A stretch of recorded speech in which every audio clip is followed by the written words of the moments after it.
Hermanos, buenos días. Les ruego puedan abrir sus Biblias en el capítulo 18 de Mateo. Mateo, capítulo 18. Y vamos a dar lectura desde el versículo 15 hasta el versículo 20. Mateo, capítulo 18, desde el versículo 15 hasta el versículo 20. Hoy día vamos a hacer una pequeña pausa de nuestro estudio de Romanos para ver un tema que es muy importante para nuestra iglesia, especialmente por un momento en el que estamos viviendo. Y hoy día vamos a hablar acerca de la disciplina dentro de la iglesia.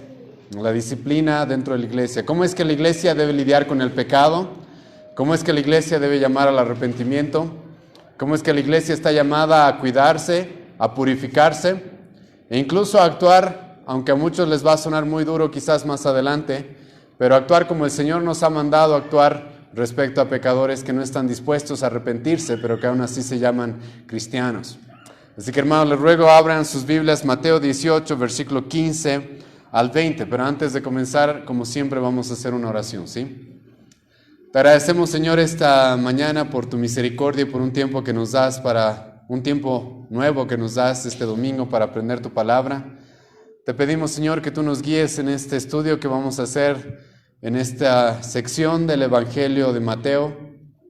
Este estudio, Señor, que vamos a hacer de tus propias palabras cuando estuviste en tu ministerio, Señor, en este mundo, en tu primera venida. Te rogamos, Dios, de que tú nos ayudes a entenderlas y a aplicarlas, que tú nos ayudes, Señor, a comprender cuán importante es la pureza de tu iglesia y cuán importante, Señor, es cuidarnos del pecado, guardarnos del pecado. Cuán importante, Señor, es buscar que nuestros hermanos, que entre nosotros no haya nadie que esté siendo endurecido por el engaño del pecado, Señor, y se está apartando de ti. Ayúdanos a ver, Señor, este sermón como una operación rescate, que es la que tú nos mandas a hacer dentro de tu iglesia. El rescate de aquellos, Señor, que te pertenecen y que quizás se están desviando. Y, Señor, la pureza que necesitamos tener ante el mundo y ante ti. Te ruego, Dios, que tú nos guíes esta mañana. En el nombre de Jesús oramos. Amén. Hermanos, estamos en Mateo capítulo 18, versículo 15 al 20. Voy a dar lectura al pasaje, ¿sí? Por tanto, si tu hermano peca contra ti, ve y repréndele estando tú y él solos. Si te oyere, has ganado a tu hermano. Mas si no te oyere, toma aún contigo a uno o dos, para que en boca de 2 o 3 testigos conste toda palabra. Si no los oyere a ellos, dilo a la iglesia. Y si no oyere a la iglesia, tenle por gentil y publicano. De cierto os digo que todo lo que atéis en la tierra será atado en el cielo, y todo lo que desatéis en la tierra será desatado en el cielo. Otra vez os digo que si 2 de vosotros se pusieren de acuerdo en la tierra acerca de cualquier cosa que pidieren, les será hecho por mi Padre que está en los cielos. Porque donde están 2 o 3 congregados en mi nombre, allí estoy yo en medio de ellos. Bueno, hermanos, hoy día vamos a tocar un tema especial y algunos deben haber estado esperando la continuación del capítulo 9 de Romanos que hemos comenzado la semana pasada. Pero la próxima semana vamos a continuar nuestra exposición de Romanos.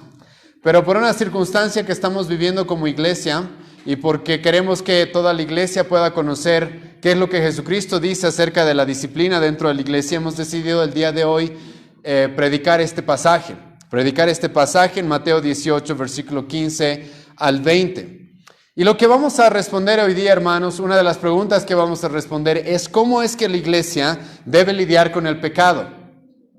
¿Cómo es que la iglesia debe lidiar con el pecado? Ahora acá, hermanos, debo comenzar este sermón recalcándoles de que por más iglesia de sana doctrina que podamos ser, eso no significa que no vaya a haber pecado entre nosotros. No se vayan a escandalizar o sorprender mucho si resulta que encuentran a un hermano en pecado, si resulta que ven a un hermano pecar. No somos todavía perfectos dentro de la iglesia. Los miembros se equivocan, los pastores también nos podemos equivocar. El apóstol Juan dijo, 1 Juan capítulo 1, versículo 8, y le está hablando a los cristianos el apóstol Juan, y a los cristianos le dice, si tú dices que no tienes pecado, ¿qué eres? Eres un mentiroso, eres un mentiroso. Hermanos, como cristianos, hemos visto esto en la carta a los Romanos capítulo 8, estamos en un proceso de santificación. Dios día a día, semana tras semana, mes a mes, año tras año, nos va santificando, nos va perfeccionando. Pero esa es una obra que va a ser terminada ¿cuándo? Cuando nos encontremos con Él. Ahí va a ser terminada esa obra. Pero mientras tanto, hermanos, en este mundo todavía vamos a equivocarnos, todavía vamos a errar. Y esto es importante, porque Jesucristo, comenzando este pasaje, nos muestra eso. Jesucristo dice, si ves a un incrédulo pecar, no dice eso, ¿verdad? No, los incrédulos ya pecan, ellos son esclavos del pecado, sino que Jesucristo dice, si ves a tu hermano pecar. Lo que significa es de que esto es algo que puede suceder dentro de las iglesias y va a suceder. Hermanos, verdaderos cristianos, nos vamos a equivocar, vamos a errar y necesitamos que otros hermanos vengan y nos corrijan y nos llamen al arrepentimiento. Entonces, hermanos, no es problemático, por si acaso, escucha bien esto, no es mucho problema que dentro de la iglesia haya pecado. El problema, y el problema que tienen muchas iglesias, es que ese pecado no sea confrontado.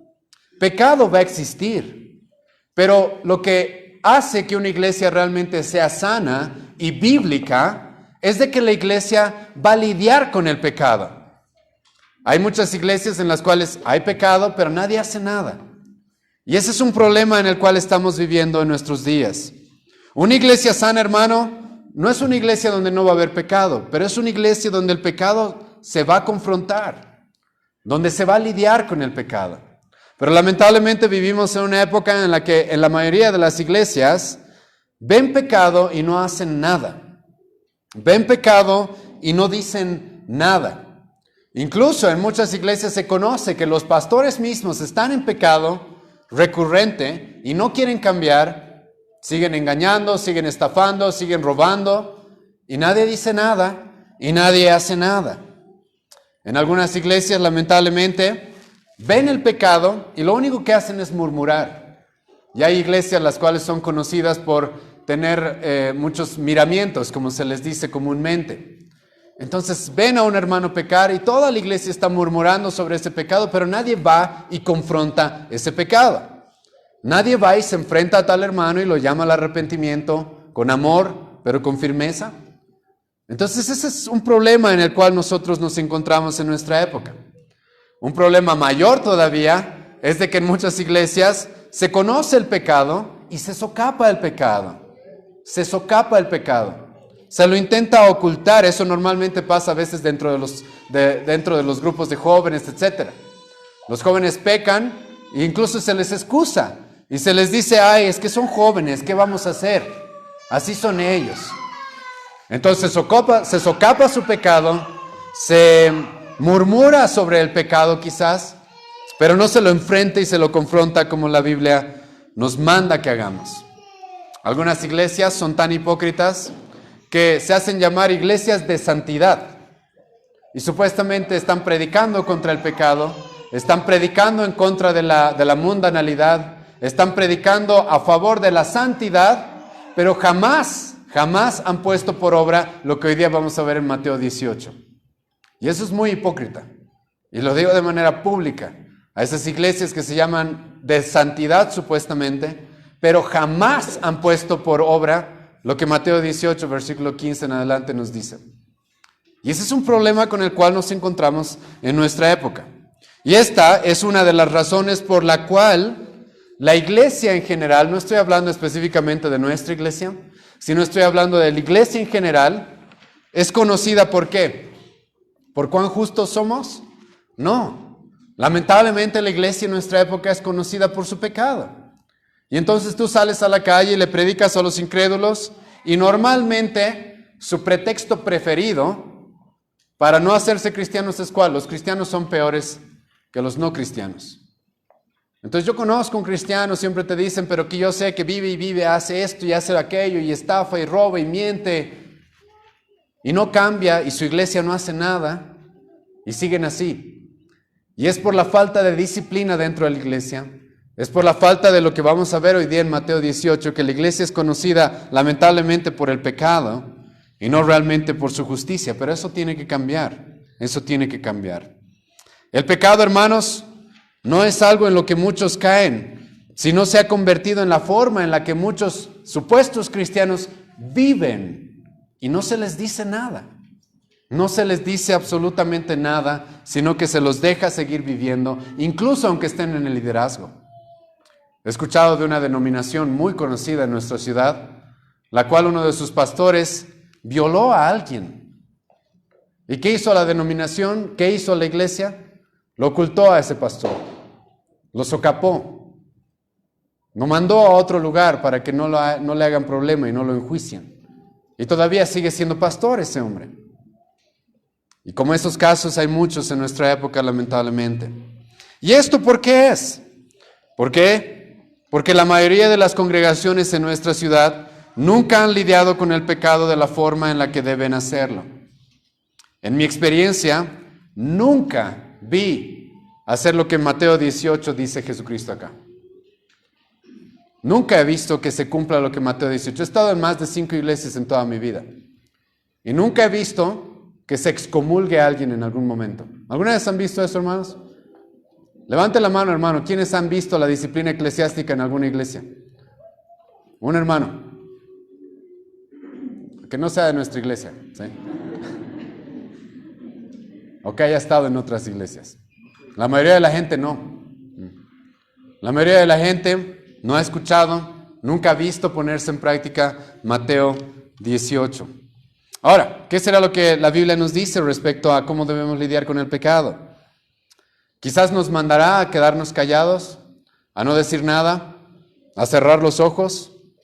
Para sorpresa de muchos, la Biblia es clara, hermano, acerca de qué debemos hacer con el pecado dentro de la iglesia. ¿Qué debemos hacer cuando vemos un cristiano que ha caído en pecado? ¿Qué debemos hacer cuando vemos un cristiano que está empezando a practicar el pecado? ¿Y qué debemos hacer con un hombre o mujer dentro de la iglesia que no quiere dejar el pecado? La Biblia es muy clara respecto a esto.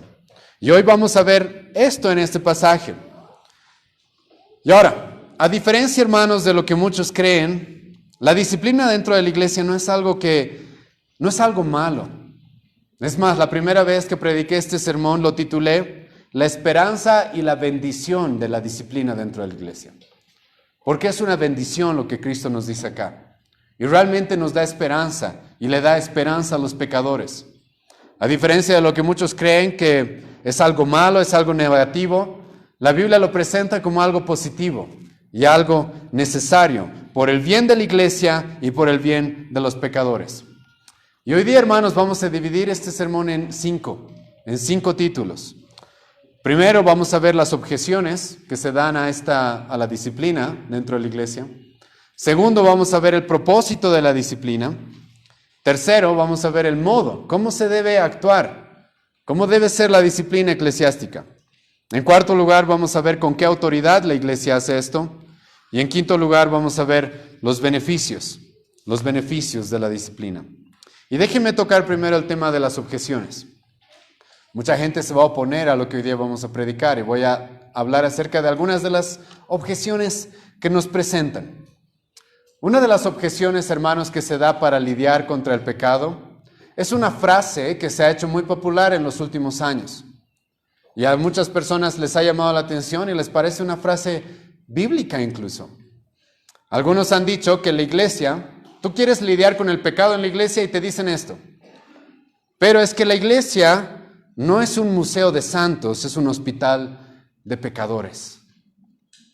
Entonces te dicen frases como estas, las cuales suenan hasta sabias, por así decirlo, si es que no las comparamos con la Escritura. Entonces, ¿quieres lidiar con el pecado? ¿Quieres confrontar el pecado dentro de la iglesia? Y te dicen, no, pero la iglesia es un hospital de pecadores.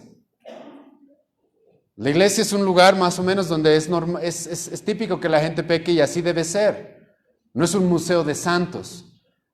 Utilizando esta como que frase, museo de santos, como algo feo, como algo aburrido, como si fuera aburrido ser santos. Pero eso no es lo que dice la Biblia. Eso no es lo que dice la Biblia. ¿Cómo es que la Biblia se refiere a los creyentes, hermanos? ¿Cómo es que la Biblia habla de cada uno de nosotros? Escucha, por más de que todavía pecamos y nos equivocamos, ¿cómo es que la Biblia nos nombra? ¿Cómo es que la Biblia hace referencia de cada uno de los cristianos? ¿Nos dirá enfermos pecadores dentro de un hospital? No. La Biblia más bien, cada vez que se refiere a los creyentes, o en muchas ocasiones, por lo menos en el Nuevo Testamento, se nos va a decir, escucha, santos. No sé si sabían eso, pero a los cristianos se nos llama santos una y otra vez. Incluso el apóstol Pablo a una iglesia que era bastante inmadura como la de Corintios, Pablo les va a escribir 2 Corintios capítulo 1, versículo 1 y les va a decir a los santos que están en Corinto. A los santos que están en Corinto. Pablo le va a escribir a los de Éfeso, les va a decir a los santos que están en Éfeso. Pablo les va a escribir a los Filipos y les va a decir a los santos que están en Filipos. Pablo les va a escribir a los colosenses, les va a decir lo mismo, Colosenses 1, versículo 2, los santos que están en Colosas. Pedro le va a escribir a los cristianos y va a decir que son nación, ¿qué? Santa. Nación santa. En ningún lugar en el Nuevo Testamento se nos presenta como un hospital lleno de pecadores. El ejemplo de un hospital, más bien, es bastante contrario a lo que la Escritura nos muestra. Cuando tú piensas en un hospital, ¿en qué piensas? Piensas en camillas, piensas en gente, en la época en la que estamos viviendo, en gente intubada, en gente postrada, en gente débil. No es así como el Nuevo Testamento presenta a los cristianos. Ese tipo de comparaciones no hace justicia realmente a cómo la Biblia presenta a los cristianos. La Biblia, y déjame solamente resumirte esto, aunque hemos visto algunas de estas cosas en Romanos. La Biblia en Romanos 6, versículo 22 nos dice de que somos esclavos de Dios. Hemos sido libres del pecado y hemos sido hechos esclavos de Dios. En Romanos 8, versículo 13, el apóstol Pablo va a decir de que el cristiano, con la ayuda del Espíritu Santo, puede matar el pecado, mortificar el pecado en su vida. No es un débil enfermo en una camilla, sino es un peleador, dice la Biblia. Es un luchador. Es alguien que con ayuda del Espíritu Santo puede matar su pecado. No está ahí sufriendo porque el pecado lo mate, sino está en una lucha contra el pecado de manera constante. En 1 Corintios 9, versículo 27, Pablo nos muestra eso. Pablo dice, yo lucho, yo peleo, yo estoy en una guerra contra este cuerpo y contra el pecado. Y yo pongo en servidumbre mi cuerpo, yo lo pongo en servidumbre para que mi cuerpo haga lo que yo le mando y no me domine el pecado que todavía mora en mí. Ese es el cristiano en el Nuevo Testamento. En Efesios capítulo 6, el apóstol Pablo nos dijo a los cristianos que nos debemos poner ¿qué? La bata para echarnos en una camilla como enfermos débiles. No, ¿verdad? El apóstol Pablo nos dijo, vayan a ponerse ¿qué? La armadura. Y la armadura, hermano, no se la pone un enfermo, la armadura no se la pone alguien que está en una posición está internado en un hospital, ¿sí o no?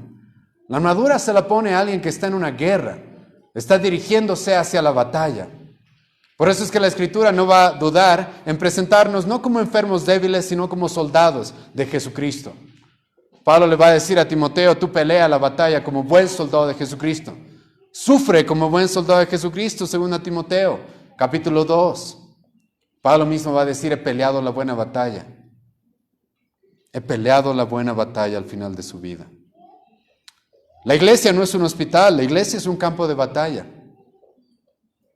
donde por la gracia de Dios tenemos los medios y el poder para vivir para la gloria de Dios. Es más, el apóstol Pablo va a decir que de gloria en gloria somos hechos a la imagen de Cristo. Somos cada vez, cada día, cada semana, cada mes, cada año, hechos más como Cristo. Entonces, con eso creo que queda completamente refutada esa idea de que para no confrontar el pecado dentro de la iglesia, debemos someternos a la idea de que la iglesia es un hospital de pecadores. No dice eso la Escritura. No dice eso la Escritura. Otra de las objeciones que la gente da en contra de la disciplina dentro de la iglesia es de que no debemos juzgar. ¿Cuántos hemos escuchado esa objeción? No juzgues para no ser juzgado. Vayan conmigo a Mateo 7, versículo 1. Este es el lugar, en este mismo evangelio donde vamos a estudiar Mateo 18, el día de hoy. Es el versículo probablemente más mal utilizado en nuestra época, probablemente más mal interpretado en nuestra época.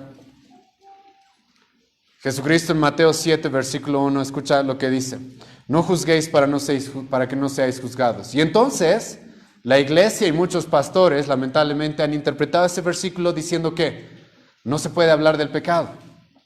Entonces tú ves algo malo dentro de la iglesia y no puedes decir nada. No puedes decir nada, porque es prohibido juzgar en la iglesia. Qué irónico, ¿verdad? De que acabamos de leer en Mateo 18 que Jesucristo dice que si ves a tu hermano pecar, ¿qué tienes que hacer? Ir y decirle.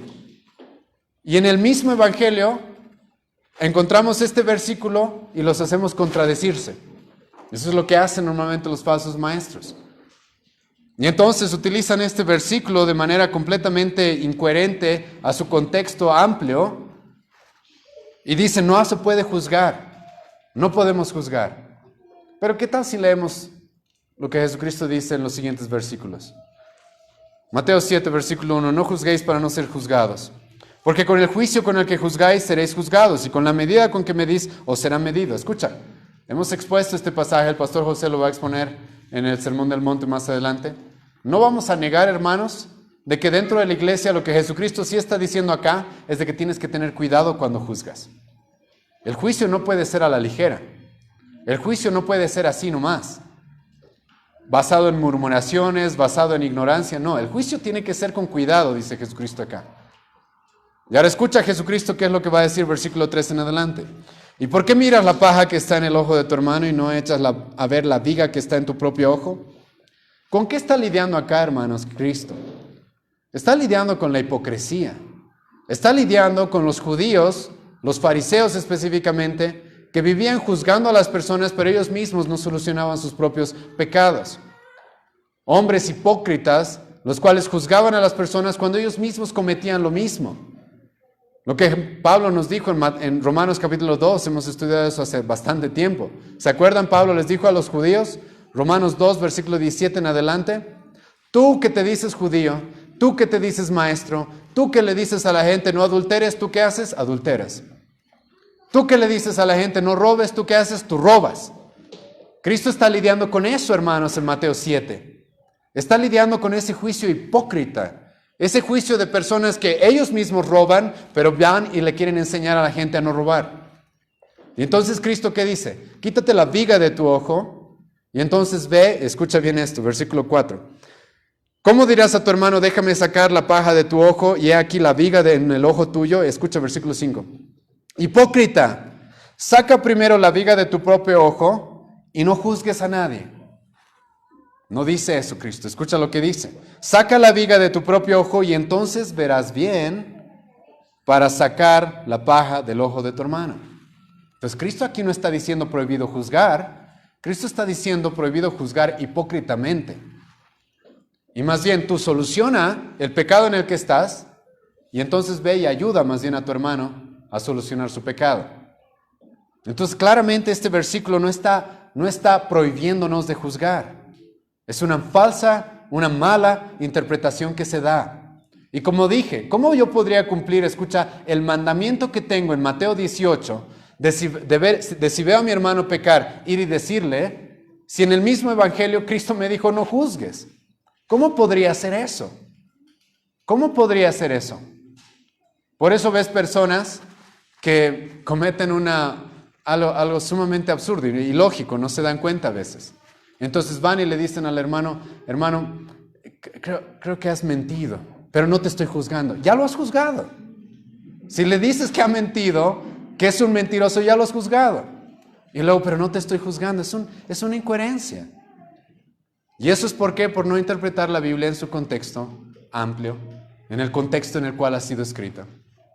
Entonces, segunda objeción de que no debemos juzgar, creo que no tiene ningún peso a lo que hoy día vamos a enseñar. Otros hermanos van a decir de que los que queremos cumplir Mateo 18, versículo 15 al 20, y queremos ser fieles a nuestro Señor al cumplir lo que Él nos ha mandado, nos van a decir que no tenemos amor. que no tenemos misericordia. Entonces tú confrontas el pecado y la gente te sale inmediatamente con eso. No tienes amor. ¿Por qué no amas? ¿Por qué no amas? Ahora, hermanos, más adelante vamos a ver algo muy importante. Que si tú como cristiano vas y confrontas el pecado de tu hermano, adivina por qué es. No es porque lo amas poco, es porque lo amas mucho. Es porque verdaderamente lo amas. Es porque verdaderamente lo amas. Es más, si tú ves a tu hermano pecar y no le dices nada, es porque no amas. No amas. Y para demostrarles esto, déjenme mostrarles de que el amor en la Biblia nunca va a dejar el pecado así. El amor en la Biblia nunca va a dejar ver a mi hermano, nunca me va a dejar ver a mi hermano, ver a mi prójimo andar por mal camino y no decirle nada. ¿Por qué? Porque Dios mismo no hace eso. Vayan conmigo a Proverbios capítulo 3 y escucha lo que se va a decir de Dios mismo. Proverbios capítulo 3, versículo 12.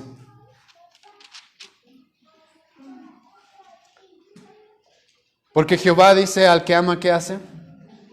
Castiga, como el padre al hijo a quien quiere. En otro de los proverbios, Salomón le va a decir eso a los padres, ¿o no? Si tú amas a tu hijo, ¿qué le va a decir?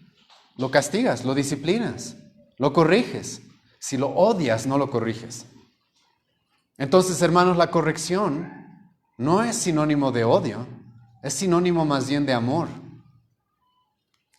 Si no me creen, déjenme mostrarles un pasaje más aquí en Proverbios 27, versículos 5 al 6. Proverbios 27, versículos 5 y 6. Escucha lo que dice.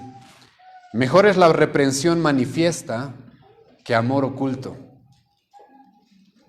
Fieles son las heridas del que ama. Fieles son las heridas del que ama. Sí. Si amas a veces a alguien, es necesario confrontarlo y decirle las cosas como son. ¿Conocemos esa frase, sí o no? La persona que más te ama es la que está dispuesta a decirte las cosas más duras, pero no nos gusta cuando eso pasa. Pero eso es lo que dice Salomón. Fieles son las heridas del que ama, pero importunos los besos del que aborrece. Escucha lo que va a continuar diciendo Salomón en Eclesiastés capítulo 7, versículo 5. Mejor es oír la reprensión del sabio que la canción de los necios. Pablo va a decir en 1 Corintios 13, versículo 6, en el capítulo del amor, ¿qué va a decir? El amor no se goza en la injusticia, sino se goza ¿en qué? En la verdad. El amor no se goza en la injusticia, sino se goza en la verdad. Entonces no es por falta de amor, hermano, que uno confronta el pecado. Es porque amamos realmente y no queremos que la gente se pierda. No queremos que nadie se pierda y que termine condenada. Otra objeción que nos dan a los que aplicamos Mateo 18 es, escucha, si tú aplicas Mateo 18, dicen, la iglesia se va a vaciar. La iglesia se va a vaciar, todos se van a ir. Vamos a comprobarlo eso hoy día. Pero hermanos, yo he sido llamado no a agradarles a ustedes, sino a agradar ¿a quién? A Dios. Mi trabajo como pastor es hacer lo que Dios me manda, no lo que ustedes quieran. Pablo dijo en Gálatas capítulo 1, versículo 10, el que quiera agradar a los hombres no puede servir a Cristo. No puedo servir a Cristo si yo buscara agradar a los hombres. Es por eso que mucha gente, por miedo a los hombres, por miedo a las personas, son infieles a Cristo. Y eso es algo que no vamos a permitir acá. Yo soy fiel ante el Señor. Pablo le dijo a Timoteo, 2 Timoteo 2, versículo 15, tú preocúpate por presentarte delante de ¿quién? ¿Delante de la congregación? ¿Delante de los hermanos? ¿Delante de la junta de la iglesia? Cuidado les caigas mal y te boten. No, ¿verdad? Pablo le dijo, tú preocúpate por presentarte delante de Dios como obrero fiel, que no tiene de qué avergonzarse. ¿Y cómo yo puedo presentarme como obrero fiel delante de Dios sin tener que avergonzarme? Si resulta que yo conozco Mateo 18, versículo 15 al 20 y nunca he querido aplicarlo dentro de la iglesia por miedo a los hermanos o por miedo incluso a los incrédulos. Yo no sería fiel si hago eso. Entonces, lo primero con respecto a esto, si la iglesia se vacía, hermanos, si aplicamos Mateo 18, que se vacíe. No hay problema. No hay problema. Porque mi alianza es con Dios, con nadie más. Mi alianza es a ser fiel a la palabra de Dios. Y lamentablemente aquellos que no están dispuestos a aplicar estos pasajes es porque no son fieles a Dios. Es porque les preocupa más lo que los hombres dirán y no lo que Dios dice. Pero ahora en el Nuevo Testamento encontramos algo interesante, ¿sí? En el Nuevo Testamento, y vayan conmigo a Hechos capítulo 5. En el Nuevo Testamento encontramos de que probablemente el primer acto de disciplina dentro de la iglesia, adivina quién lo hizo. Dios mismo hizo el primer acto de disciplina dentro de la iglesia. Y eso nos lo encontramos en Hechos capítulo 5. Ahora, hermanos, por la gracia de Dios no creo que vaya a suceder lo que vamos a ver hoy día en el capítulo 5 de Hechos.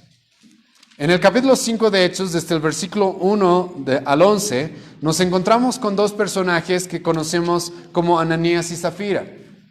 Ahora, no les voy a relatar todo este pasaje, no tenemos tiempo el día de hoy, solamente déjenme resumirlo. Ananías y Zafira habían mentido a los apóstoles, habían caído en la hipocresía y habían mentido a la iglesia, ¿sí? Y entonces Ananías y Zafira se presentan delante de los apóstoles después de haber mentido y de manera hipócrita, y Pedro, por revelación del Espíritu Santo, sabe lo que Ananías y Zafira han hecho. Y entonces le va a decir a Ananías, ¿qué has hecho? ¿Cómo se te ha ocurrido querer mentirle a Dios? ¿Cómo se te ha ocurrido caer en este tipo de pecado? E inmediatamente Ananías, ¿qué pasó? Murió. Murió. No es que el apóstol Pedro lo mató, es que Dios lo juzgó en ese momento y lo mató. Luego, a las 3 horas, llega Zafira, igual, feliz a la iglesia, y Pedro sabe lo que ha hecho. Y Zafira, también nos dice el pasaje, muere y es sepultada junto con su esposo. Hermanos, ahí Dios mismo está diciendo, ¿sí? Yo quiero que se lidie con el pecado en la iglesia. El pecado no puede quedar así nomás en la iglesia. Entonces, ahora hermano, no estoy diciendo que hoy día va a morir alguien acá, por si acaso. No estoy diciendo para nada eso. Pero se dan cuenta, en el Nuevo Testamento nos encontramos con un acto de disciplina de parte de Dios dentro de la iglesia. Y ahora, ¿qué sucedió? ¿Eso fue algo en privado? ¿Que nadie sabía, nadie se enteró? No. Escucha lo que va a decir el pasaje siguiente en Hechos capítulo 5, versículo 13. De lo demás, ninguno se atrevía a juntarse con ellos, mas el pueblo los alababa grandemente. Escucha, justo después de que Dios mató a Ananías y Zafira como una forma de disciplinar a su iglesia por el pecado que había cometido este hombre y su esposa, la Biblia, hermanos, primero, escucha lo que dice. La gente fuera de la iglesia tenía temor. Y está bien. ¿Qué significa eso? Que se tomaron en serio el cristianismo. Que entendieron de que ser cristiano no había sido como unirse a cualquier club, como ser del Strongers o ser del Bolívar. No, había sido algo serio. Tan serio que incluso Dios mismo podría disciplinarte de esta forma. Y entonces dice que la gente temía. Porque sabían que la iglesia no era algo con lo cual podías jugar. No se jugaba a ser cristiano en aquella época. Pero algo más nos dice este pasaje. El pueblo los alababa grandemente. El pueblo alababa a la iglesia. Escucha, acaba de pasar algo bastante fuerte como la muerte de Ananías y Zafira, como disciplina por el pecado. Y el pueblo dice, alababa a la iglesia. Ahora, eso no pasa hoy día, ¿sí o no? La gente afuera más bien desprecia a la iglesia, porque nunca se lidia con el pecado. Porque el pecado es algo común dentro de nuestras congregaciones. Pero ahora en el versículo 14 nos encontramos con algo interesante. Y es de que uno se esperaría, ¿no? De que después de que Ananías y Zafira fueron disciplinados por Dios mismo, entonces ya nadie quiera ser parte de la iglesia. No pasó eso. Si no, escucha el versículo 14. Y los que creían en el Señor aumentaban más. Aumentaban más. Gran número así de hombres como de mujeres. Interesante que se mencione ahora a hombres y a mujeres. ¿Por qué? Porque acabamos de ver a un hombre y a una mujer morir. Pero eso no evitó que la iglesia crezca. La disciplina dentro de la iglesia, hecha por Dios mismo, no evitó que la iglesia crezca, sino la iglesia continuó creciendo. Continuó creciendo. Entonces, hermanos, la realidad es de que no debería haber ninguna excusa para cumplir lo que dice Mateo capítulo 18. No debería haber ninguna excusa. Todas esas excusas son inventadas por hombres que no conocen la palabra de Dios y que no quieren ser fieles a Jesucristo. Y está escrito, hermanos, por lo cual yo tengo que ser fiel a esto. 1 Juan 2, versículo 5, ¿qué dice Juan? Aquel que conoce a Cristo, va a decir Juan, guarda su palabra. Guarda su palabra. En esto sabemos que hemos conocido a Dios, porque queremos guardar su palabra, su palabra. Y hermanos, ¿quién es el dueño de la iglesia? ¿El pastor Álvaro, el pastor José? No, Dios es el dueño de su iglesia. Cristo es el que murió por su iglesia. Entonces adivina quién es el que tiene el único derecho de decir cómo funciona su iglesia. Cristo, no yo, no el pastor José. Entonces, si Cristo me manda a ejercer la disciplina dentro de la iglesia, ¿qué tengo que hacer? Tengo que cumplir. Porque no es mi iglesia, es su iglesia. Es su iglesia. Ahora, volviendo a Mateo capítulo 18, ahora sí, entrando a este pasaje. Perdón por la introducción bastante extensa, pero era necesario tocar estas objeciones que se dan cuando se habla de la disciplina eclesiástica. Déjenme darles un poco del contexto en Mateo 18, ¿sí? Comenzando en Mateo 18, Jesucristo va a utilizar un niño como ejemplo. Jesucristo va a utilizar un niño como una ilustración de cómo deberían ser los creyentes. Y esto es bastante interesante en este pasaje. Porque Cristo pone a un niño en su regazo y lo va a utilizar como un ejemplo para que los creyentes sean como niños. Y Cristo entonces en este pasaje nos va a decir, versículo 1 al 4, de que debemos ser como niños. En el versículo 6 al 9, Cristo nos va a decir que debemos ser protegidos como niños. Y ahora en el pasaje que nos compete, Cristo nos va a decir incluso que debemos ser disciplinados como niños. Como un niño debe ser disciplinado, los creyentes también deben ser disciplinados. Deben ser corregidos, deben ser confrontados con su pecado. Y ahora, siguiente punto, hemos visto las objeciones. Ahora, ¿cuál es el propósito de la disciplina eclesiástica? ¿Cuál es el propósito de la disciplina eclesiástica? Hermano, el propósito de la disciplina que vamos a ver hoy día en Mateo 18 no es que nos volvamos fariseos, ¿sí? Legalistas, personas que nos creemos mejores que otros. Ese no es el propósito. El propósito de la disciplina tampoco es el mostrar que no tenemos amor, como ya he dicho que algunos creen que es eso. El propósito de la disciplina no es simplemente juzgar tampoco. El propósito de la disciplina tampoco es espantar a las personas de la iglesia, para nada. El propósito de la disciplina, y presta atención a lo que voy a decir ahora, el propósito de la disciplina es ganar a los pecadores para Cristo. Ese es el propósito de la disciplina. Escucha una vez más el versículo 15. Por tanto, si tu hermano peca contra ti, ve y repréndele estando tú y él solos. Si te oyere, ¿qué dice, hermano? ¿Qué dice ahí? Has ganado a tu hermano. El propósito de la disciplina es ganar a las personas para Cristo. Es evitar que se pierdan. Es evitar que se desvíen. La palabra que Pablo utiliza aquí para ganar es la palabra kerdaino en el griego, que es la misma palabra que Jesucristo va a utilizar en Mateo 25, en la parábola de los talentos, ¿se acuerdan? Cristo le deja un talento a uno, dos, al otro 5, y entonces los buenos siervos, ¿qué hacen? Con esos 2 talentos que le dio Cristo, ganan otros 2, ¿verdad? Esa palabra ganar es la misma palabra que Cristo va a utilizar en este pasaje.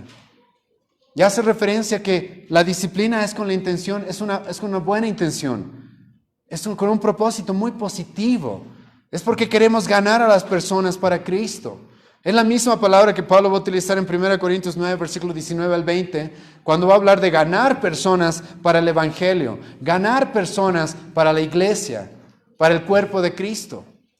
Y entonces Cristo nos presenta acá que el propósito de la disciplina es esto, es ganar, es ganar.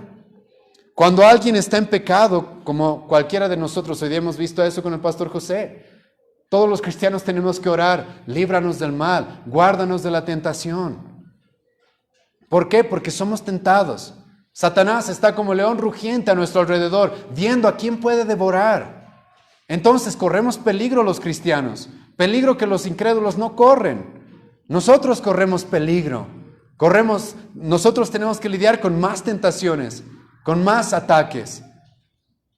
Y entonces, hermanos, tenemos el peligro de desviarnos, y es ahí donde entra la disciplina dentro de la iglesia. Hermanos que nos aman, que buscan que no nos perdamos. Hermanos que nos aman, que nos van a volver a traer al camino, que nos van a corregir, incluso con el peligro de quizás perder nuestra amistad. Pero van a estar dispuestos a decirnos lo que tengan que decirnos. ¿Para qué? Para que no nos perdamos. Para ganarnos, para ganarnos. Debemos, hermanos, ver la disciplina dentro de la iglesia como esa oveja que Cristo mismo en este pasaje va a hablar. La oveja perdida. En este mismo pasaje, versículos 10 al 14, Cristo va a hablar de una oveja perdida, la cual, ¿qué se tiene que hacer? ¿Dejarla que se pierda? No, ir y buscarla. Ir y buscarla. Es eso la disciplina dentro de la iglesia. Es con la intención de ganar a alguien. Es con la intención de cumplir lo que el autor de Hebreos nos dijo, Hebreos capítulo 3, versículos 12 al 14. Fíjense, dice el autor de Hebreos, si hay alguien dentro de ustedes el cual esté siendo endurecido y engañado por el pecado, y tráiganlo otra vez. Tráiganlo, corríjanlo, sálvenlo. Como ya he mencionado, hermano, la disciplina eclesiástica es una misión de rescate. Es eso. A lo que Cristo quiere que todos estemos involucrados. Una misión de rescate en la que todo cristiano debe estar involucrado cuando ve a su hermano pecar. Siéntete feliz, hermano, de que tienes a alguien de que te ama tanto, que cuando te ve que estás en mal camino, se va a acercar a ti y te va a decir. Porque significa que esa persona está tan preocupada por ti que quiere rescatarte. Quizás esa persona no puede dormir pensando en que te estás desviando, en que estás abandonando a Cristo, en que te estás perdiendo. Y entonces Cristo dice, si ves a tu hermano pecar, ve y dile. ¿Por qué? Porque tienes que ganarlo. Tienes que ganarlo. Escucha lo que Pablo va a decir, Gálatas 6, versículo 1. Hermanos, si alguno fuere sorprendido en alguna falta, vosotros que sois espirituales, restauradle. Es un mandamiento a todo cristiano. Es una misión de rescate en la que todos nosotros debemos estar involucrados, dice Jesucristo. Entonces, ¿cuál es el propósito? El propósito, hermanos, es salvar pecadores, ¿sí? El propósito de la disciplina eclesiástica es salvar a los pecadores. Es salvar a hermanos inmaduros que quizás se están desviando del camino. Ahora, ¿cuál es el modo? ¿Cómo se debe ejercer la disciplina eclesiástica? ¿Cómo se debe ejercer la disciplina dentro de la iglesia? Cristo nos va a decir cómo. No es como tú quieras, hermano, es como Cristo nos dice acá. Primero, ¿quiénes deben ejercer la disciplina eclesiástica? Como ya he mencionado, esta es una responsabilidad de todos. Escucha, Cristo no dice acá, por tanto, si ves a tu oveja pecar, ve y dile. No dice eso, ¿verdad? Porque algunos, lamentablemente, cometen ese error, hermano. Piensan que nosotros los pastores somos los que tenemos que estar desde el principio involucrados con la disciplina eclesiástica. Y eso no es verdad. No es verdad.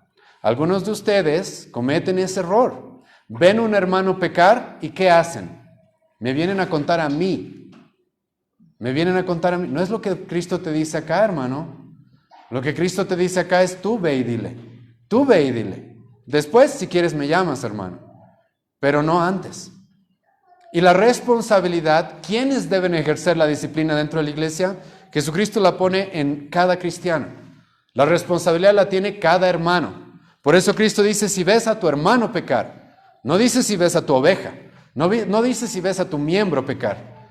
No, si ves a tu hermano pecar. Es por eso que he mencionado ya pasajes como Hebreos 10, Hebreos 3, donde el autor de Hebreos le va a dar esta responsabilidad igual a cada cristiano. A cada cristiano. No solamente a los pastores. Este es un llamado a toda la iglesia. Este es un servicio, hermano, que toda la iglesia debería estar, en el que toda la iglesia debería estar involucrada. Este es un servicio para la iglesia. El estar pendientes los unos de los otros. En Hebreos 10, versículo 24, se nos dice que deberíamos estar considerándonos. La palabra considerar significa tener una relación cercana, íntima, conocerse de cerca. Y el autor de Hebreos nos va a decir, considérense los unos a los otros. ¿Para qué? Para estimularnos al amor y las buenas obras. Eso tiene relación con lo que decimos acá, con lo que estamos estudiando acá en Mateo 18:15. Yo debo considerar a mis hermanos. Y si veo que alguno está pecando, entonces debo estimularlo al amor y a las buenas obras. ¿Cómo? Llamándolo al arrepentimiento. Entonces, ¿cuál es el modo? Primero, ¿quiénes? Todo cristiano debe estar involucrado en la disciplina eclesiástica. Y ahora, si has entendido eso, Jesucristo ahora nos da un patrón de cómo debemos hacer la disciplina. Primero, es 1 a 1. Versículo 15. Por tanto, si tu hermano peca contra ti, ve y repréndele estando tú y él solos. Como ya he mencionado, hermano, el error que cometen muchos es ves a tu hermano pecar y inmediatamente vas a hablar con el pastor o vas a hablar con alguien más de ese pecado. No. La Biblia dice, ve tú solo. 1 a 1, ¿sí? 1 a 1. Y ahora aquí, hermanos, este es un llamado a actuar. Este es un llamado a hacer algo. Muchos de los cristianos utilizan la oración para no hacer nada. Ven a su hermano pecar y ¿qué dicen? Estamos orando por él, dice. No te dice eso Cristo, hermano. Ahora no te estoy diciendo que no tienes que orar por él. Está bien que ores por él. Pero ¿qué te dice Cristo que tienes que hacer acá? Aparte de orar, ¿qué tienes que hacer? Tienes que ir y decirle. Tienes que ir y decirle. Tienes que ir y llamarlo al arrepentimiento. Y mostrarle que está caminando por un camino errado. Tienes que llamarlo al arrepentimiento, intentar ganarlo. Y esa es tu responsabilidad, 1 a 1. Y ahora eso requiere, hermano, valentía. Requiere, hermano, valentía. Tal vez ustedes creen que yo necesito valentía para predicar aquí a 200 personas. Hermano, más valentía se requiere, te puedo apostar, para reunirme 1 a 1 con alguien. Ahorita, si yo digo lo que digo, predico lo que predico, hermano, probablemente nadie se va a animar a pararse y a oponerse. Pero cuando hablas 1 con 1, ahí sí. Ahí sí puede haber discusión. Ahí sí puede haber quizás roces. Ahí sí va a haber conflicto quizás. Se requiere muchas veces más valentía, hermanos, que predicar a cientos para reunirse 1 a 1 con una persona. Y Cristo te está llamando a eso. Si ves a tu hermano pecar, no lo digas a nadie. Ve tú solo y dile. Sé valiente. Sé valiente y tú dile qué es lo que está haciendo mal. Si no quieres hacer eso, hermano, ¿sabes el ejemplo de quién estás siguiendo? De Caín. De Caín. ¿Se acuerdan? Capítulo 4 de Génesis, que Dios se acerca a Caín y le dice, Caín, ¿dónde está tu hermano? Lo que también podría significar, ¿dónde y cómo está tu hermano? Y Caín le dice a Dios, ¿qué soy yo? ¿Acaso yo soy el guarda de mi hermano? Hermano, si tú no quieres guardar a tu hermano, cuidar a tu hermano, a tus hermanos, estás actuando como Caín. ¿Qué soy yo? ¿Acaso yo soy responsable de ellos? Cristo te dice en este pasaje, sí eres responsable. Si ves a un hermano pecar, ve y dile, estando tú y él solos. Ahora, ¿cómo debes ir? La Biblia nos dice, con amor, con mansedumbre, sin hipocresía, como ya hemos visto en Mateo 7. O sea, hermanos, si tú estás cometiendo el mismo pecado, ya hemos hablado de eso, primero soluciona eso y luego dile, ¿sí? Primero soluciona eso y luego ve y dile. Entonces ve con amor, ve con mansedumbre, no vayas con hipocresía. Y tampoco, hermano, es para vengarse esto. Y este es un punto importante. La disciplina eclesiástica no es venganza, no es que nos estamos vengando contra el pecador. No, ¿se acuerdan? Cristo dice es para ganar al hermano. No es para vengarme, no es para hacerte quedar mal, no es para que ahora sí me va a conocer la tal persona. No es con esa actitud, no es con esa actitud. Es con la actitud de ganarlo, con amor, con mansedumbre, sin hipocresía, buscando rescatar a tal persona. Escucha lo que dice Proverbios 15:23. La palabra a su tiempo, cuán buena es. Y Cristo te está dando aquí el tiempo. Si ves a tu hermano pecar, ¿qué haces? Ve y dile. Ve y dile a su tiempo, antes de que se ponga peor, antes de que caiga más, antes de que se desvíe y quizás ya no vuelva. Segunda Tesalonicenses 3:15, mas no le tengáis por enemigo, no es un enemigo, pero amonestadle como un hermano, dice Pablo en otra de sus epístolas. Proverbios 16:6, con misericordia y verdad se corrige el pecado. Con misericordia y verdad se corrige el pecado. Entonces ve y dile. Proverbios 28:23, el que reprende al hombre, escucha, el que reprende al hombre hallará después mayor gracia que el que lisonjea con la lengua. El que reprende al hombre hallará después mayor gracia que el que lisonjea. ¿Qué significa la palabra lisonjear? Adular, ¿sí? Ahora, estamos viendo el modo, ¿cómo hacemos? ¿Quiénes tienen que hacer toda la iglesia? ¿Cómo tiene que hacerse? Primero, uno a uno. Ahora no te quiere escuchar. Ese hermano no te quiere escuchar. Ahora, hermano, por si acaso eso requiere paciencia también. Entonces, a mí me ha tocado eso. Y algunos de ustedes saben eso. Yo voy uno a uno a hablar a veces con alguno.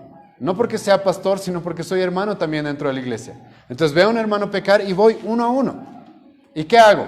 Hermano, no lo llamo a la mañana siguiente para preguntarle, ¿ya has cambiado? No, ¿sí? Sino que espero. Me tomo un tiempo. Veo. ¿Cuánto de ese tiempo? No nos dice la Biblia.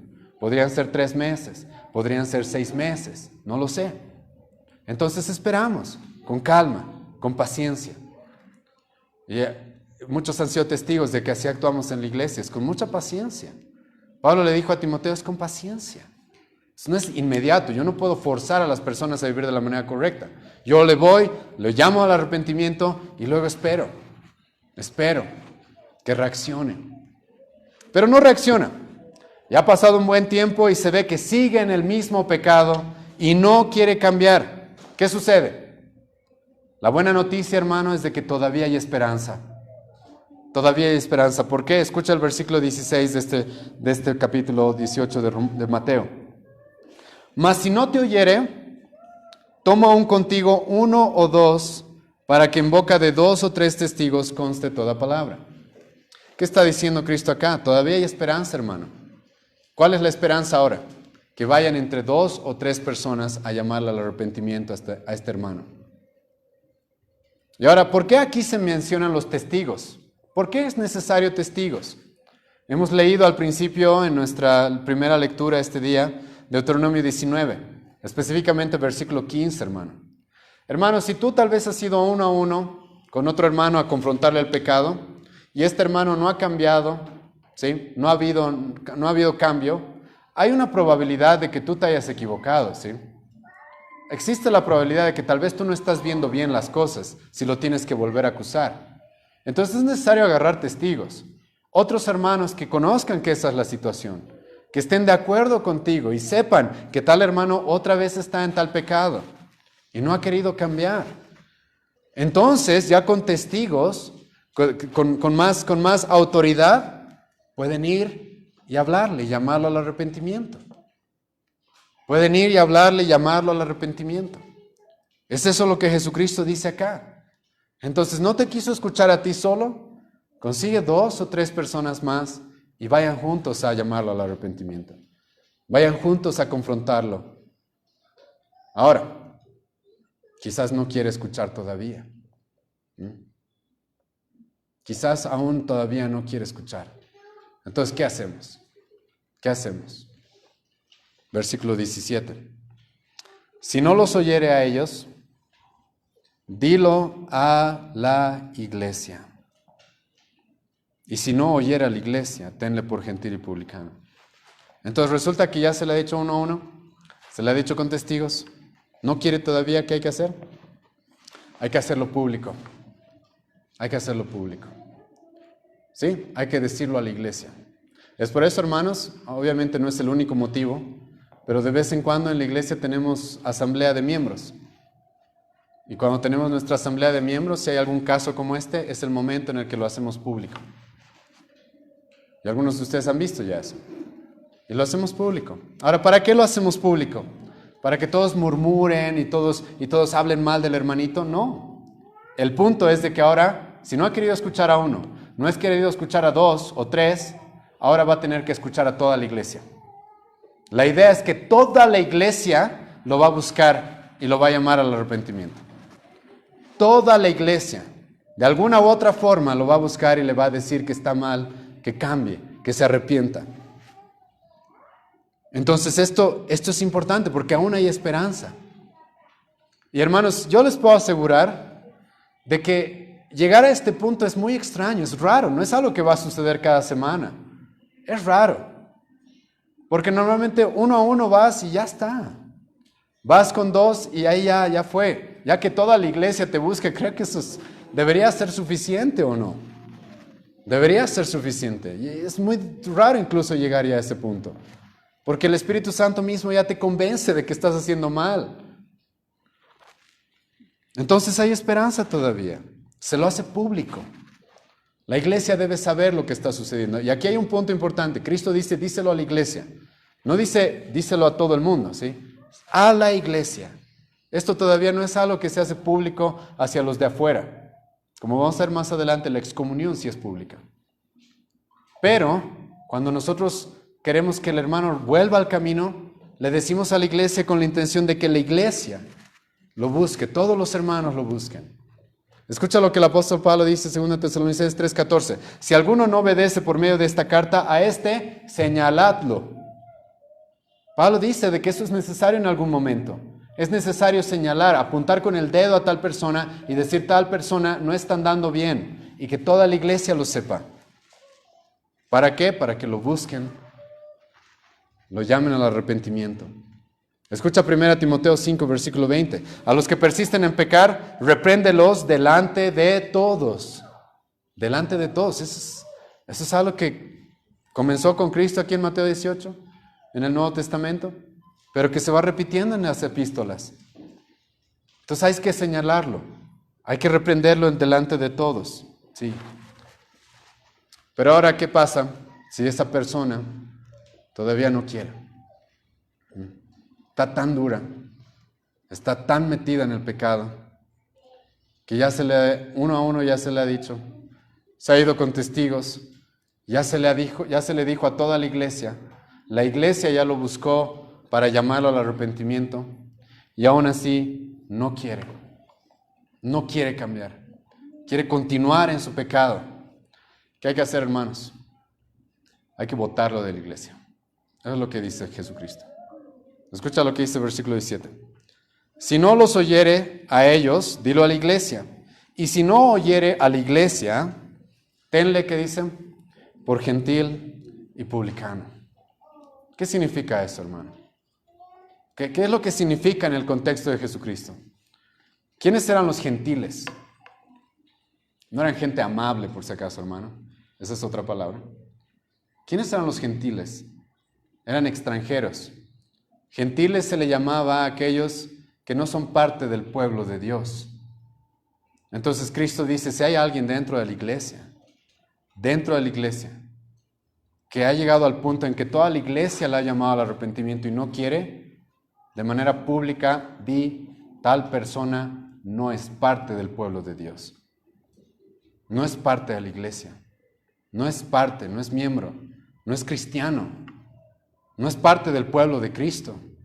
Eso es lo que significa ser gentil. Estar apartado de las promesas, estar apartado de Cristo, no ser parte del pueblo, no ser parte de la familia de Dios. Eso es lo que Cristo dice. Luego Jesucristo utiliza otra palabra que es publicano. Ahora aquí tengo que ser cuidadoso porque Cristo, hermanos, Él estuvo dispuesto a andar con publicanos, ¿o no? ¿Sí? Sí. Mateo era un publicano. Entonces, hermanos, si hay publicanos fuera de la iglesia, no hay problema, ellos pueden venir arrepentirse, cambiar y ser parte de la iglesia. No hay problema. Pero ¿a qué se refiere Cristo cuando habla de una persona dentro de la iglesia que se llamaba hermano, pero que no quiere cambiar y quiere seguir en su pecado? ¿A qué se refiere Cristo cuando nos dice de que lo tengamos por publicano? Los publicanos en la época de Jesucristo, hermanos, eran traidores. Habían sido aquellos que traicionaron a su propio pueblo. Y eso es lo que Cristo está diciendo que hace una persona dentro de la iglesia y que no quiere cambiar y que quiere continuar en el mismo pecado a pesar de que ya se le ha llamado una y otra vez al arrepentimiento y no quiere cambiar. Cristo dice, tenle por traidor. Es un traidor, ha traicionado a Cristo, ha traicionado a la iglesia. Entonces ya no es parte de nosotros. Hay que sacarlo, hay que expulsarlo. Y eso es lo que Cristo mismo nos manda acá. Esto es lo que Cristo mismo nos manda acá. Los publicanos, los pecadores fuera de la iglesia son bienvenidos a escuchar el evangelio, a arrepentirse, creer y vivir para Cristo. Pero si hay alguien que se llama cristiano, que llamándose cristiano quiere seguir viviendo como un publicano, bueno, tengámoslo como publicano, no es parte de la iglesia. Es un pecador, no ha arrepentido, aún está condenado y nos ha traicionado. Eso es lo que Cristo nos dice acá. Y ahora, hermanos, esto no es algo nuevo. En el Antiguo Testamento, una y otra vez, ustedes van a encontrar frases como esta.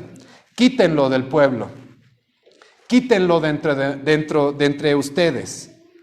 Esto no es algo nuevo. En el Antiguo Testamento ya pasaba esto. Ya pasaba esto.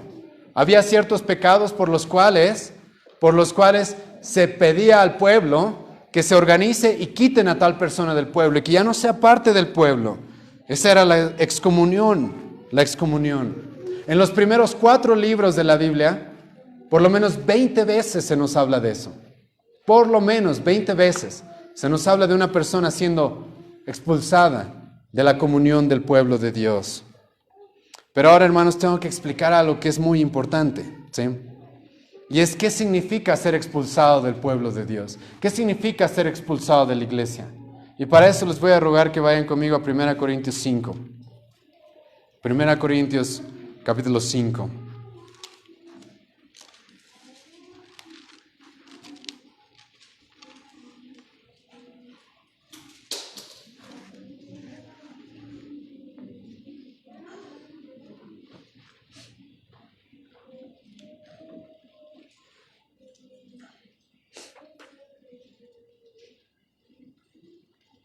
Escucha, Pablo va a lidiar en este pasaje igual con alguien que se llamaba cristiano dentro de la iglesia y estaba viviendo en inmoralidad. No es que hermano había caído en inmoralidad, se había equivocado, había errado y estaba arrepentido. No. Es alguien que estaba viviendo así y no quería cambiar, a tal grado que incluso se jactaba de vivir así. Escucha lo que Pablo va a decir. De cierto se oye que hay entre ustedes fornicación y tal fornicación cual ni aún se nombra entre los gentiles, tanto que alguno tiene la mujer de su padre. Y vosotros estáis envanecidos, dice Pablo. O sea, en lugar de haberse contristado y haber seguido Mateo 18, Pablo los confronta a los corintios y les dice, en vez de hacer eso, ustedes están tranquilos, incluso orgullosos. Piensan que su iglesia está bien. Vosotros estáis envanecidos, ¿no deberíais más bien haberos lamentado para que fuese quitado de en medio de vosotros el que cometió tal acción? Escucha, Pablo acaba de volver a mencionar lo que acabo de ver en Mateo 18. Debía ser quitado de entre vosotros esa persona que quería seguir viviendo en pecado sin arrepentimiento. En el versículo 5, Pablo va a volver a mencionar la excomunión. El tal sea entregado a Satanás. En el versículo 9, otra vez va a mencionar la excomunión. Os he escrito por carta que no os juntéis con los fornicarios. Versículo 11. Más bien os escribí que no os juntéis con ninguno que llamándose hermano fuere fornicario. No se junten. Ha sido expulsada tal persona de la iglesia. No pertenece a la iglesia. Versículo 13, escucha.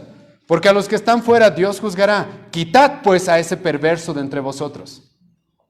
Y la palabra perverso es la palabra que el pastor José nos explicó hoy día en la mañana. Es un gran perverso. No es cualquier perverso. Y ahora Pablo aquí en 1 Corintios 5, hermanos, menciona algo que tiene que llamarle la atención. Pablo habla de que la excomunión en el versículo 5 es algo como entregar a Satanás. ¿Qué significa eso de entregar a Satanás? Y esa es una expresión fuerte, ¿sí o no? ¿Alguna vez habían visto en una iglesia entregar a Satanás a alguien? Eso es lo que significa la excomunión. Eso es lo que significa tenerlo por gentil y publicano. Ahora déjenme explicarles qué es esto de entregar a Satanás. Hermanos, ser expulsado de una iglesia, que una iglesia te reconozca como un incrédulo, a pesar de que has estado en medio de ellos, que una iglesia te reconozca como un incrédulo y te expulse, es algo sumamente serio. Escucha una vez más el versículo 5 de 1 Corintios 5. El tal sea entregado a Satanás, y escucha bien esto, para destrucción de la carne, a fin de que el espíritu sea salvo en el día del Señor Jesús. Escucha lo que Pablo dice para destrucción de la carne. La iglesia ya ha intentado, escucha, disciplinar a este hombre. ¿Cómo? 1 a 1, con testigos. Luego toda la iglesia ha ido y lo ha buscado, ¿verdad? ¿No quiere? Bueno, ¿qué es lo que Pablo está diciendo acá? Lo que Dios va a hacer es entregar a tal persona para que Satanás la destruya. Es eso lo que va a pasar. Es eso lo que va a suceder.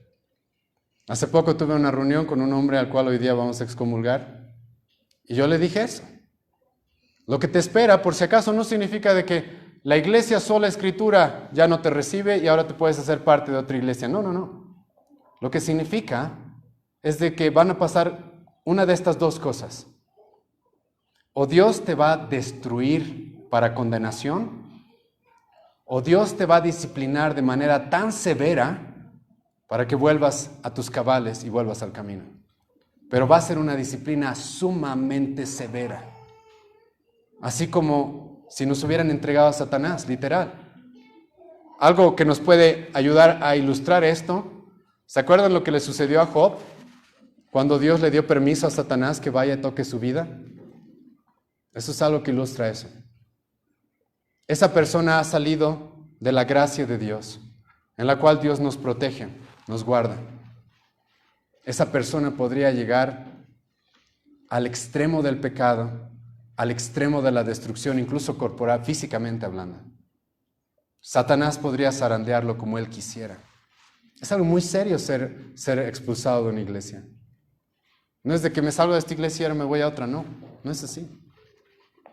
Cuando te expulsan de una iglesia, has sido entregado a Satanás. Dios va a permitir que Satanás haga lo que quiera.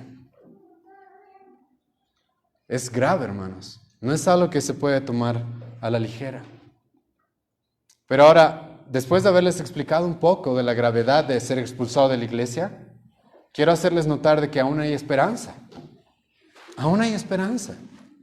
Porque escucha lo que Pablo dice una vez más, versículo 5. El tal se ha entregado a Satanás para destrucción de la carne, a fin de que el espíritu sea salvo en el día del Señor Jesús.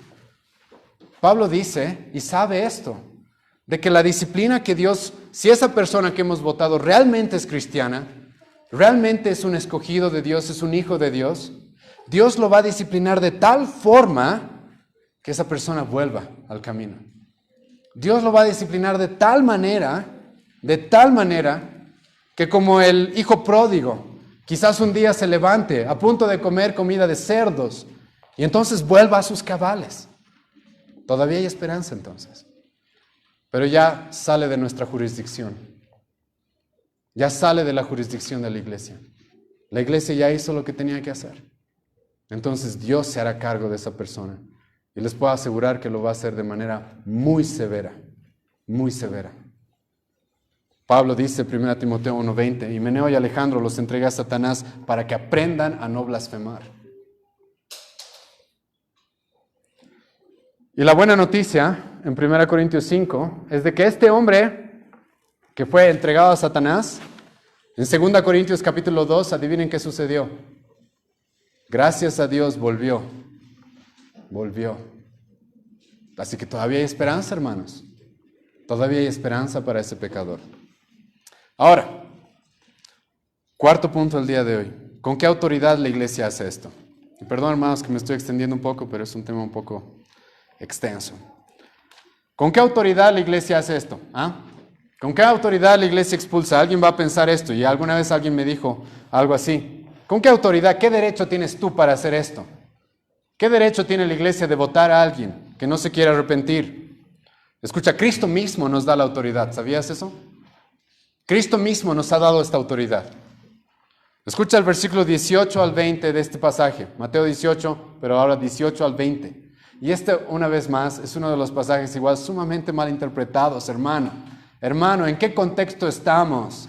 En el contexto de la disciplina eclesiástica. ¿Y sabes para qué has usado el versículo 18? Para promesas del cielo. Escucha lo que dice el versículo 18. De cierto os digo que todo lo que atéis en la tierra será atado en el cielo. Y todo lo que desatéis en la tierra será desatado en el cielo. ¿Y cuántos de ustedes, iglesias pentecostales, en iglesias sumamente equivocadas, erradas, apóstatas, han usado este versículo para qué? Desatemos promesas y bendiciones. ¿Está hablando de eso Cristo en el contexto? No. No tiene nada que ver con eso. No tiene nada que ver. ¿De qué está hablando Cristo en el contexto? De la disciplina eclesiástica.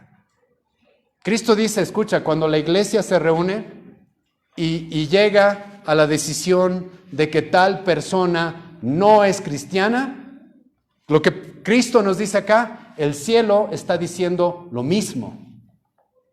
Cuando la iglesia se reúne y junta pastores, miembros, llegan a la decisión de que tal persona, al ver que no se arrepiente y quiere seguir en el mismo camino, y llegan a la conclusión de que esa persona no es cristiana, lo que se ata acá, se ata también allá. ¿Sabías eso? El cielo está de acuerdo con la iglesia cuando la iglesia hace eso. El cielo está actuando junto con nosotros, dice Cristo.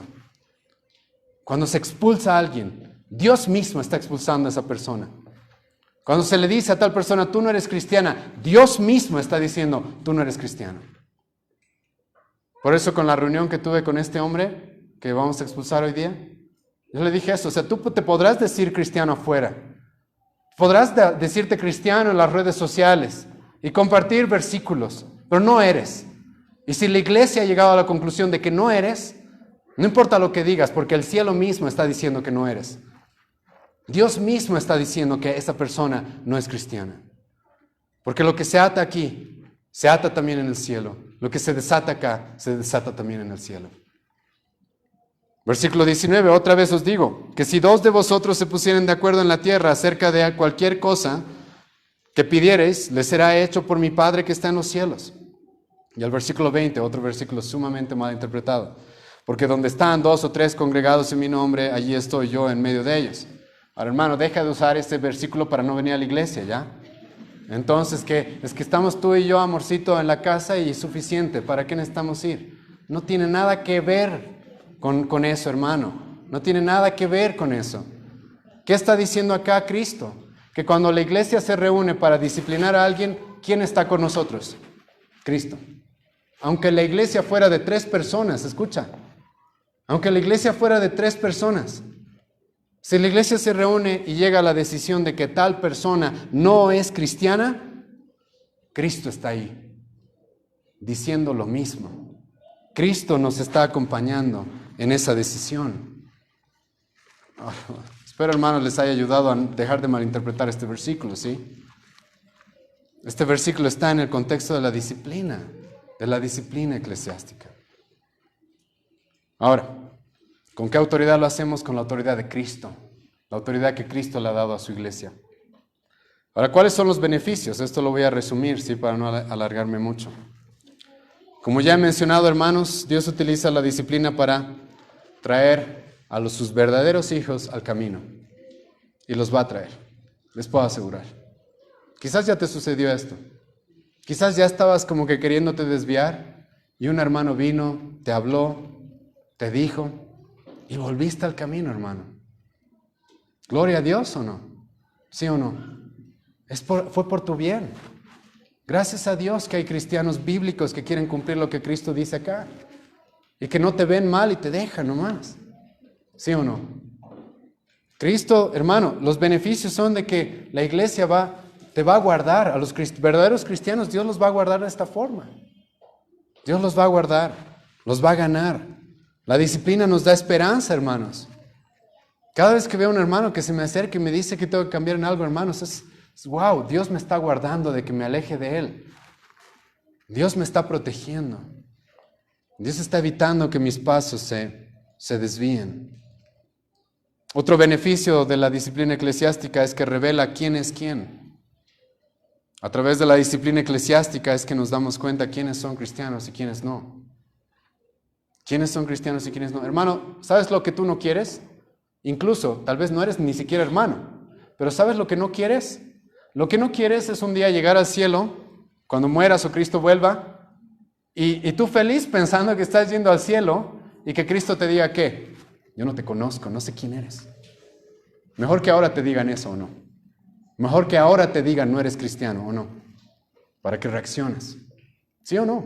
Mejor enterarse de eso ahora, que hay esperanza todavía, que en aquel momento cuando ya no haya más esperanza. Tercer beneficio. La disciplina protege la pureza de la iglesia. Pablo, ¿se acuerdan ese pasaje que hemos leído en 1 Corintios 5? Pablo le dice a los corintios que tienen que sacar a ese pecador. ¿Por qué? Escucha lo que dice el versículo 6. ¿No sabéis que un poco de levadura leuda toda la masa? Hermano, ¿qué es la levadura? La levadura es una sustancia que pudre la masa. Y lo que Pablo dice es de que si tú permites dentro de la iglesia a una persona que está en pecado y quiere seguir viviendo en pecado y no confrontas eso, adivina qué es lo que va a pasar. Todo se va a infectar de eso. Todo se va a ensuciar. Todo se va a empezar a descomponer, a pudrir. Es necesario sacarlo. Es necesario sacarlo. Entonces es por el bien y de la pureza de su iglesia. Pablo ya ha mencionado, dice 1 Timoteo 5:20, a los que permanecen en pecar o a los que quieren continuar pecando, reprendedlos delante de todos y escucha, para que los demás también teman. Y está bien, hermano, tener ese temor. Yo como cristiano, hermano, es una pesadilla pensar de que en algún momento de manera pública me voten o no. ¡Qué pesadilla! Eso me causa temor. Y es un instrumento que Dios utiliza ¿para qué? Para guardarme del pecado, para refrenar mi maldad. Esta es una de las formas en las que Dios corrige a su iglesia, protege a su iglesia. Cristo purifica a su iglesia. Otro beneficio es una de las formas en las que nos mostramos amor, como ya he mencionado. Es una de las formas en las que nos mostramos amor, yendo y corrigiéndonos. 5. Protege el testimonio de la iglesia. Protege el testimonio de la iglesia. Si la iglesia debe ser diferente, escucha hermano, la iglesia debe ser diferente al mundo si va a ganar al mundo. Es una cita de Steve Lawson. Si la iglesia, hermanos, es conocida por el pecado y porque todos viven en pecado y nadie les dice nada, eso no va a impactar al mundo, hermano. Más bien va a perjudicar. ¿Sabes qué es lo que pasa cuando una persona se llama cristiana, pero vive en pecado de manera recurrente y nadie le dice nada? ¿Sabes qué es lo que sucede? ¿Qué es lo que Pablo dijo en Romanos 2? El nombre de Dios es blasfemado. Dios es blasfemado cuando se permite que dentro de la iglesia haya alguien que está en pecado y no quiere cambiar y no quiere cambiar y no quiere cambiar y quiere seguir así. Dios es blasfemado porque la gente del mundo ve eso. Y la gente del mundo luego ¿qué dice? Los cristianos son peores que los incrédulos. O son igual. ¿Y quién es blasfemado? Dios. Porque resulta que nosotros somos representantes suyos en la tierra, ¿o no? Si te llamas cristiano es porque representas a Cristo. Es porque sigues a Cristo. La gente va a decir de Cristo probablemente lo que vea de ti, lo que vea en ti. Y cuando se permite a alguien vivir de esa manera, hermanos, ¿qué va a pasar? El testimonio de la iglesia es afectado, el testimonio de la iglesia es manchado. Es por eso, hermanos, que es tan importante lo que Jesucristo nos dijo en este pasaje. Por el bien de los pecadores, por el bien de los verdaderos cristianos, por el bien del testimonio de su iglesia, la iglesia por la cual Él murió. Vamos a orar, ¿sí?